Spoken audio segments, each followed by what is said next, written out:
वो रात मैं कभी भूल नहीं सकती। वो मेरी ज़िंदगी की एक भयानक रात थी और उस रात ने मेरी सारी ज़िंदगी बदल कर रख दी। दरअसल मैं और मेरे कुछ फ्रेंड्स छुट्टियां मनाने के लिए जाने का प्लान बना रहे थे। हमारी इंजीनियरिंग की फ़ाइनल एग्ज़ाम ख़त्म हुई थी तो हम लोग अब थोड़ा रिलैक्स होना चाहते थे।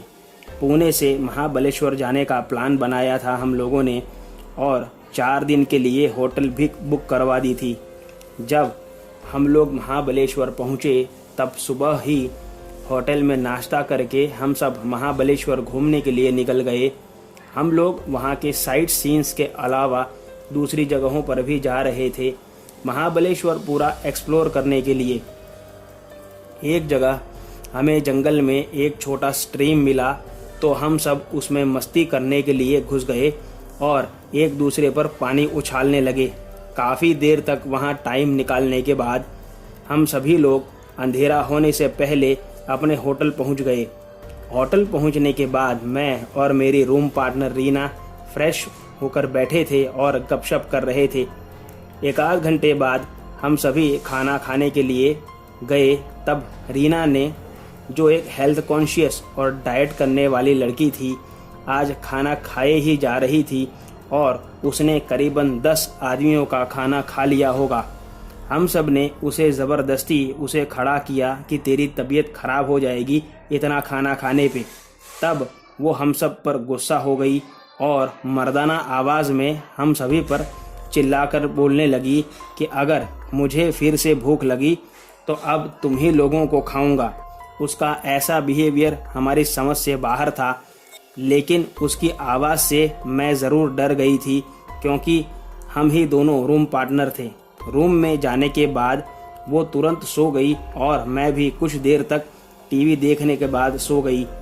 करीबन आधी रात को कुछ अजीब आवाज़ों से मेरी नींद खुल गई और मैंने देखा तो रीना चक्रासन में अपने बेड पर थी और कभी हंसती तो कभी अचानक गुर्राने लगती।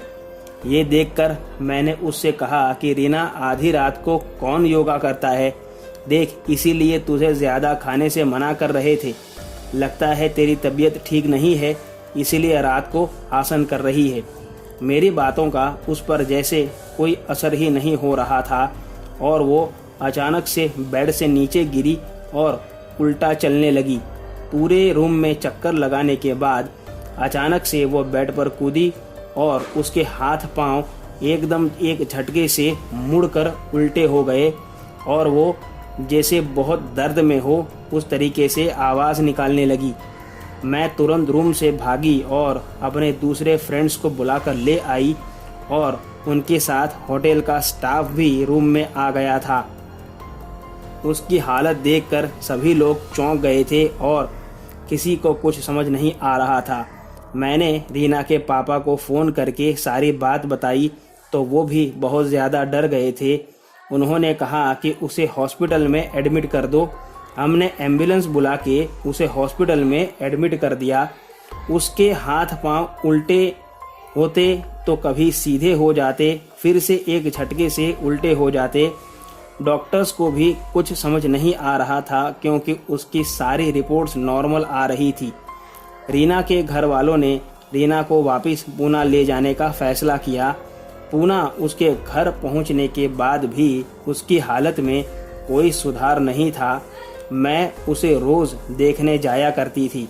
उसे कई पंडितों और मौलवियों को भी दिखाया गया, लेकिन फिर भी वो लोग भी कुछ कर नहीं पा रहे थे और उसकी हालत वैसी की वैसी ही थी।